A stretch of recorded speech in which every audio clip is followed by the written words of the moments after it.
So our 20th was approaching, and we knew we needed to do something to celebrate. I started thinking, okay, what can I do that just tops everything?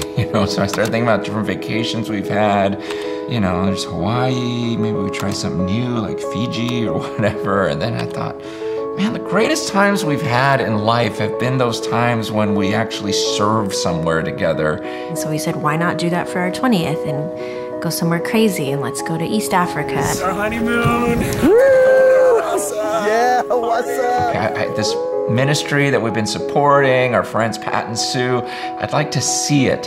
And she agreed. We knew this wasn't going to be a trip that was, mushy all about us. And I guess it would be easy to think that we were a little crazy to expose ourselves to real starvation.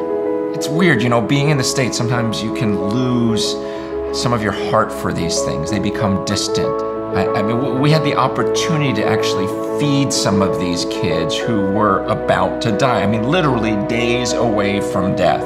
To be in that environment with my wife and to see her that way on our 20-year anniversary, it was powerful.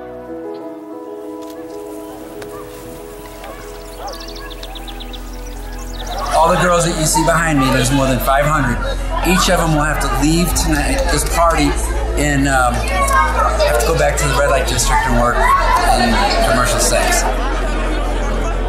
Hands down, grossest place I've ever been was the red light district in East Africa.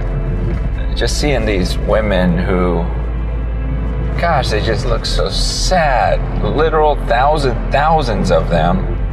And they're in these rooms that are barely big enough for a bed. And they're just lined up side by side in these shacks. And guys will come in and sleep with them for $1 each. And they had their kids. A lot of them had their kids under their bed while all this is going on. But then I saw these pictures in Pat's office. There are these pictures of him walking some of these girls down the aisle on their wedding day. And that was just so beautiful. And I'll admit, I just felt like a jealousy, because what cooler thing could you do while you're on the earth?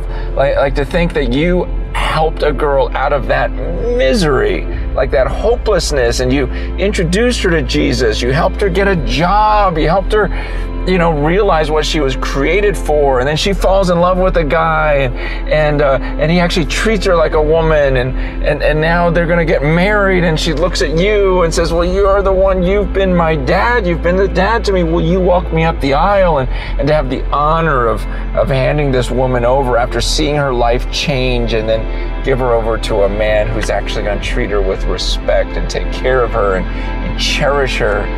I just thought, I'm so jealous.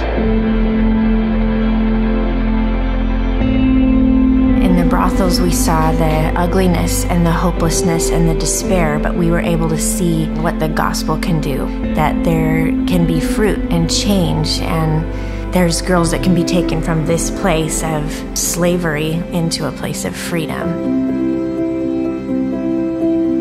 I asked Pat, okay, how much does it cost for a medical clinic so we could just set up camp and care for these kids? And he had plans. They had been talking about a village where he could rescue about 1,000 of these gals at a time. And I'm like, how much is that going to cost? He goes, about $5 million. And my mind's just spinning, and I'm talking to Lisa, we got to do something. We got to devote our lives to these types of things. And I go, this book we've been writing, we were just going to give it away to everyone for free. And then we thought, no, some people can afford it.